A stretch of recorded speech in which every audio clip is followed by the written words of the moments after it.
Hello everyone, welcome to Gnandeep Academy's Polity Simplified series. In continuation to this series, today we'll learn about Article 22. Article 22 of the Indian Constitution. Article 22 कशाबद्दल आहे? Interesting, it is about preventive detention. एखाद्या व्यक्तीला जर समजा एखाद्या law साठी, conviction साठी किंवा कोणत्याही गोष्टीसाठी जर समजा अरेस्ट केलं, arresting means you are taking that person to a custody. त्याला अरेस्ट केल्यानंतर तुम्ही त्या पर्सनला किती दिवस स्वतःकडे डिटेन करून ठेवू शकता is called as detention. Arresting, freezing a person. Arrest करणं म्हणजे फ्रीज करणं. Latest this is a bottle.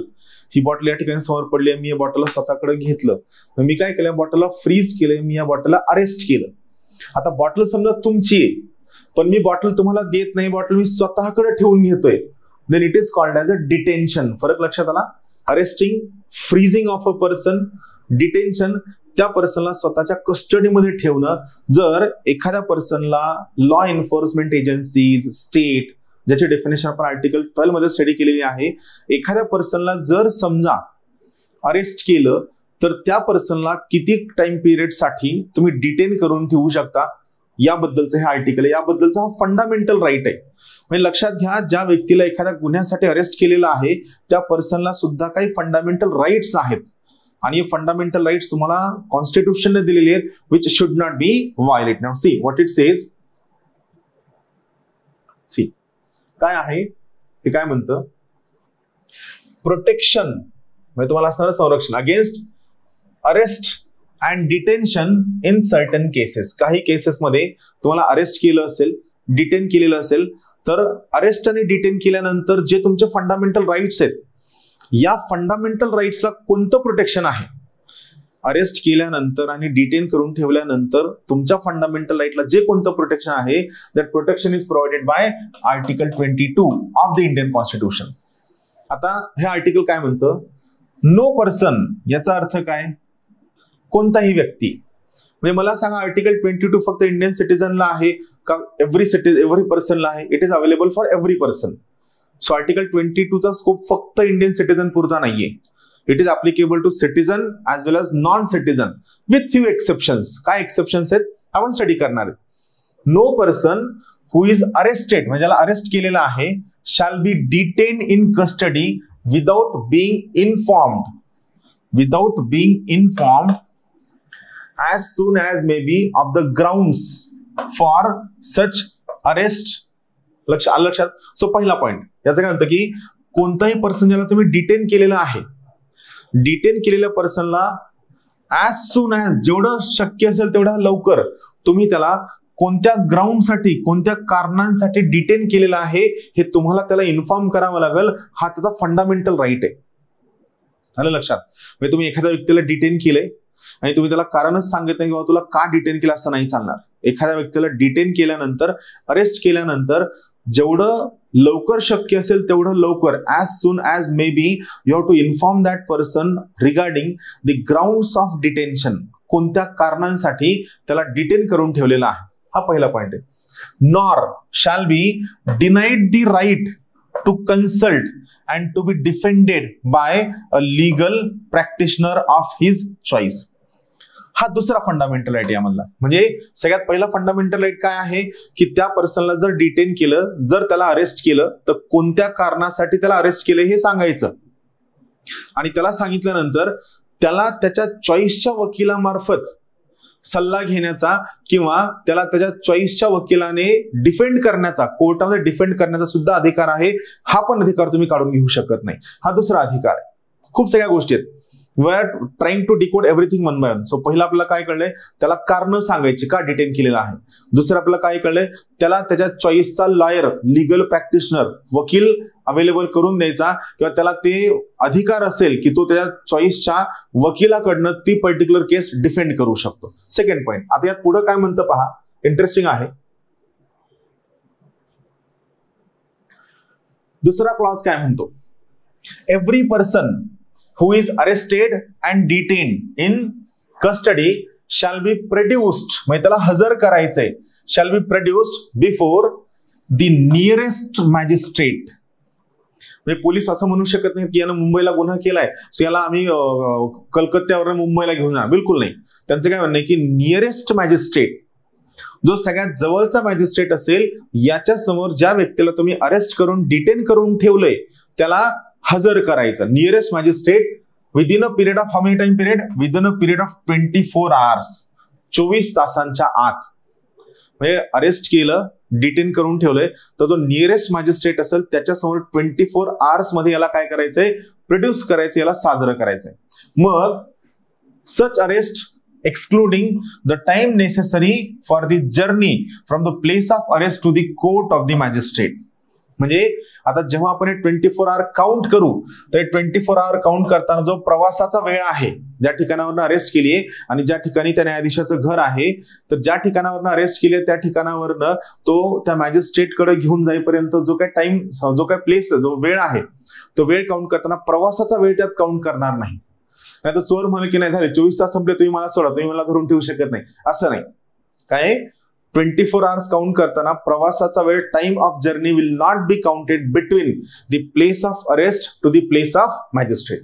मग and no such person shall be detained in custody beyond the said period without authority of the magistrate.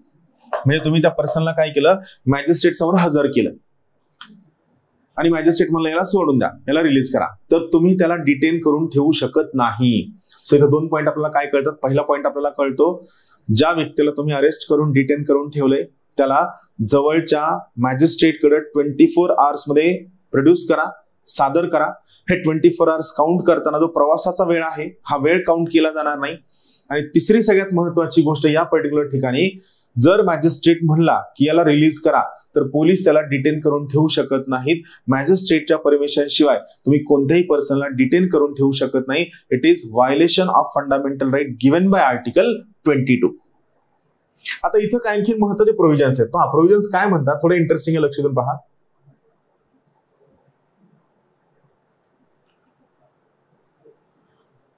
So what it says, याला तिसरा clause, nothing in clause 1 and 2 shall apply. याचा अर्थ काय, पहिल्या clause मध्ये काय म्हणलंय आणि दुसऱ्या क्लॉज मध्ये काय म्हणलंय, या दोन्ही गोष्टींना काय एक्सेप्शन्स आहेत. हे एक्सेप्शन्स आहेत. काय एक्सेप्शन आहे, पहिलं एक्सेप्शन आहे क्लॉज 1 मध्ये दिलेलं फंडामेंटल राईट आणि क्लॉज 2 मध्ये दिलेलं फंडामेंटल राईट कुणाकुणाला ऍप्लिकेबल नाहीये. क्लॉज 1 आणि क्लॉज 2 मध्ये दिलेलं प्रोटेक्शन कुणाकुणाला ऍप्लिकेबल नाहीये, to any person who for the time being is an enemy alien. Enemy alien म्हणजे आपल्या देशात एखादा पाकिस्तानी व्यक्ती आलाय, चायनाचा व्यक्ती आलाय, किंवा ज्या देशाने आपलं भांडण केलंय त्या देशाचा व्यक्ती आला, आपण त्या देशाच्या नागरिकांना एनिमी एलियन किंवा असं म्हणतो. मग त्या व्यक्तीला मात्र हे अधिकार असणार नाहीत की ज्युडिशियल मॅजिस्ट्रेट समोर हजर करा, या प्रकारचे अधिकार. थोडक्यात आर्टिकल 22 पहिला क्लॉज आणि सेकंड क्लॉजने दिलेले जे फंडामेंटल राईट्स आहेत हे एनिमी एलियन कंट्रीच्या सिटीजन्सला अवेलेबल असणार नाहीत. दुसरं, to any person who is arrested or detain under any law providing for preventive detention. इथे मला 2 पॉईंट तुम्हाला सांगायचे. हा पहिला पॉईंट आहे प्रिव्हेंटिव्ह डिटेन्शन, दुसरा आहे प्युनिटिव्ह डिटेन्शन.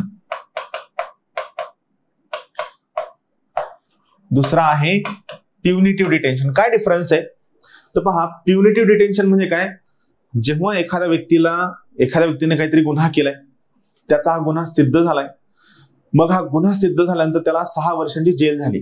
मग 6 वर्षांची जेल पूर्ण करण्यासाठी जेव्हा आपण त्या व्यक्तीला जेलमध्ये 6 वर्ष डिटेन करतो ऍज अ पनिशमेंट, जेव्हा एखाद्या व्यक्तीला आपण ऍज अ पनिशमेंट जेलमध्ये ठेवतो, it is called as a punitive detention. याला काय म्हणायचं, punitive detention. That a person is detain in jail as a punishment, it is called as punitive detention. दुसरे प्रिव्हेंटिव्ह डिटेन्शन. आपल्या सोसायटीमध्ये आपल्या आजूबाजूला कंटिन्यू काय असतात, कंटिन्यू काय अँटी सोशल एलिमेंट्स असतात, जे आपल्या सोसायटीची, आपल्या आजूबाजूच्या परिसराची काय असतात, continuously fabric, peace, tranquillity continue affect करत असतात. मग या लोकांसाठी आपण काही प्रोव्हिजन करून ठेवतो. त्यातले काय प्रोव्हिजन्स आहेत तर सगळ्यात मेन प्रोव्हिजन आहे प्रिव्हेंटिव्ह डिटेन्शन. सो पहिले यांचं काय म्हणणं आहे की क्लॉज 1 आणि 2 चे जे प्रोव्हिजन्स आहेत हे एनिमी एलियन कंट्रीच्या पर्सनला लागू होणार नाही.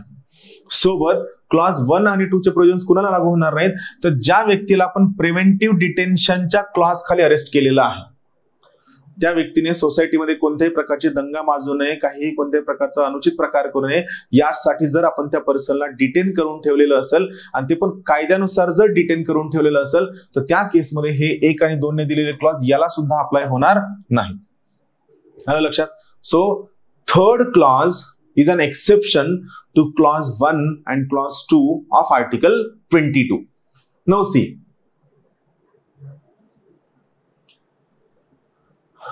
article 22 मध्ये फोर्थ क्लॉज आहे, चौथा क्लॉज. समजा एखाद्या पर्सनला आपण डिटेन केलं, ठीक आहे, ऍग्री डिटेन केलं, त्याला आपण किती दिवस डिटेन करू ठेवू शकतो? बघा, I am not talking about punitive detention. जेव्हा एखाद्या व्यक्तीला आपण ऍज अ पनिशमेंट म्हणून डिटेन करतो तर त्या पनिशमेंटच्या ऑर्डरमध्येच मेन्शन असतं की या पर्सनला तुम्ही किती महिन्यांसाठी किती वर्षांसाठी जेलमध्ये ठेवायचं. That is simple punitive detention. पण रिगार्डिंग प्रिव्हेंटिव्ह डिटेन्शन, एखाद्या व्यक्तीने आपल्या आजूबाजूला आपल्या सोसायटीमध्ये कोणताही अनुचित प्रकार करू नये म्हणून आपण त्याला ऍज अ प्रिव्हेंटिव्ह डिटेन्शन म्हणून जे डिटेन करून ठेवू शकतो तर ती किती प्रोटेक्शन आहे, तर हे कुणाला ऍप्लिकेबल नाही. पहा, हे कुणाला ऍप्लिकेबल नाहीये किंवा किती दिवस आपण त्याला डिटेन करून ठेवू शकतो. No law providing for preventive detention shall authorize the detention of a person for a longer period than 3 months. याचा अर्थ काय?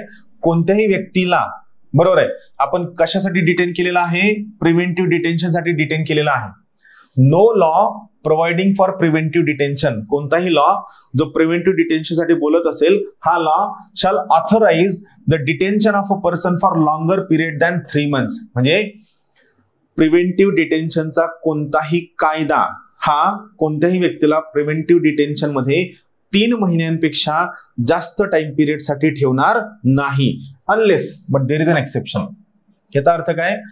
हा क्लॉज म्हणतो की कोणत्याही व्यक्तीला तुम्ही 3 महिन्यांपेक्षा जास्त टाइम पिरियड साठी डिटेन करू नका, पण त्याला सुद्धा एक एक्सेप्शन आहे. काय एक्सेप्शन आहे? If an advisory board consisting of persons who are or have been or are qualified to be appointed as the judges of the High Court has reported before the expiration of the said period of 3 months that there is in its opinion sufficient cause for such detention. Simple concept आहे. अख्खा चौथा clause काय म्हणतो? Article 22 च्या under तुम्ही ज्या एखाद्या पर्सनला preventive detention मध्ये ठेवलेलं असेल त्या पर्सनचं मॅक्सिमम डिटेन्शन किती असू शकतं? 3 महिने. 3 महिन्यांपेक्षा जास्त कोणताही प्रिव्हेंटिव्ह डिटेन्शनचा लॉ ऍप्लिकेबल असणार नाही. पण there is an exception, unless. मग कोणत्या केसमध्ये आपण एखाद्या पर्सनचं डिटेन्शन 3 महिन्यापेक्षा जास्त करू शकतो? जर एखाद्या ऍडवायझरी बोर्डने, ज्या बोर्डवर कोण असतात, ज्यावरती जजेस ऑफ हायकोर्ट असतात किंवा जजेस ऑफ हायकोर्टचं क्वालिफिकेशन असणारी लोक असतात, अशा ऍडवायझरी बोर्डने तो 3 महिन्यांचा टाइम पिरियड संपण्याच्या अगोदर सांगितलं की या पर्सनच्या अगोदर आम्हाला प्रबळ पुरावे मिळालेले आहेत, सफिशियंट कॉज आहे की या पर्सनला आम्हाला 3 महिन्यांपेक्षा जास्त कालावधीसाठी जेलमध्ये ठेवायचं आहे, तर त्या केसमध्ये we can exceed the term of 3 months. पण महत्वाचं काय? 3 महिन्यांपेक्षा जास्त जाण्यासाठी ऍडवायझरी बोर्डची परमिशन हवी आहे. ऍडवायझरी बोर्डवरती जजेस ऑफ द हायकोर्ट किंवा त्याच्या क्वालिफिकेशनचे लोक असतात आणि 3 महिन्यांचा कालावधी संपण्याच्या अगोदर त्यांनी सांगायला हवं that there is a sufficient cause. या 4 गोष्टींच्याच कंडिशन मध्ये आपण एखाद्या पर्सनला 3 महिन्यांपेक्षा जास्त कालावधीसाठी प्रिव्हेंटिव्ह डिटेन्शन मध्ये ठेवू शकतो. नाउ आता यामध्ये काय? Provided that nothing in this clause sub clause shall authorise the detention of any person beyond the maximum period prescribed by any law made by parliament under such sub clause B of clause 7 or such person is detained in accordance with the provision of any law made by parliament under sub clauses A and B of clause 7. हे थोडंसं वेगळं आहे, याला आपण काय करूया पुढच्या article मध्ये लिंक करून अंडरस्टँड करूया. आता 5वा क्लॉज काय म्हणतो? When any person is detained, आपण जेव्हा एखाद्या पर्सनला डिटेन करतो कशासाठी? In pursuance of a order made under any law providing for preventive detention.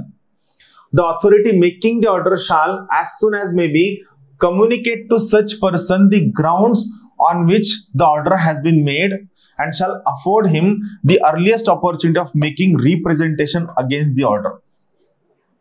म्हणजे ज्या ऑथॉरिटीने या प्रिव्हेंटिव्ह डिटेन्शनच्या लॉच्या अंडर एखादी ऑर्डर केलेली आहे, या ऑथॉरिटीने त्या व्यक्तीला कोणत्या कारणांसाठी डिटेन केलेलं आहे ही कारणे या व्यक्तीला सांगावी. कारणे या व्यक्तीला सांगेन. दुसरी गोष्ट काय, त्याला स्वतःची बाजू लवकरात लवकर मांडण्याची परवानगी द्यावी. हा 5वा क्लॉज आहे. माझ्या लक्षात.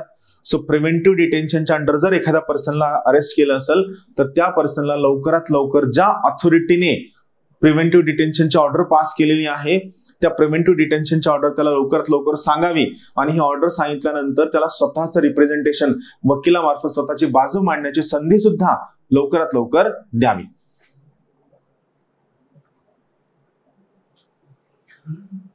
नऊ 5वा क्लॉज आपण पाहितला. मग 6वा क्लॉज काय म्हणतो, सी नथिंग इन क्लॉज 5. 5च्या क्लॉज मध्ये काय म्हणलं याचा फरक पडत नाही. Nothing in clause 5 shall require the authority making any such order as is referred to in that clause to disclose facts which such authority considers to be against the public interest to disclose.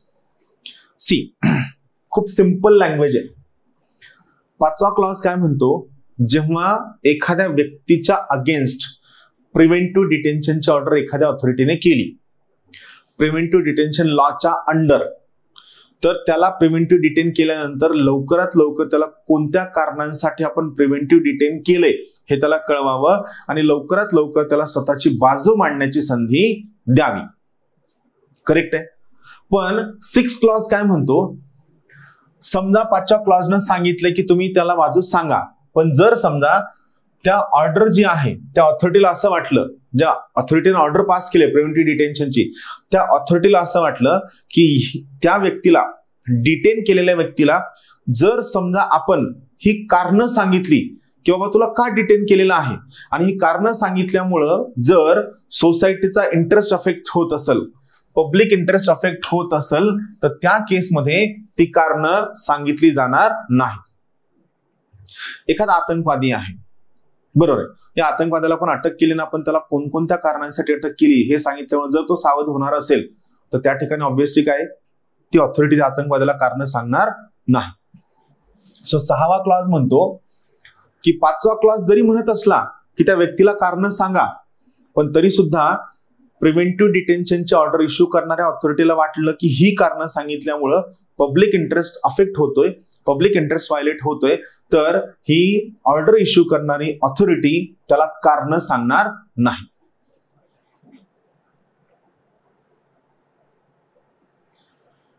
मग या केसमध्ये parliament has certain rights. आपण मगाशी जो 7वा clause पाहिला ना तो इथं अप्लाय होतो पहा.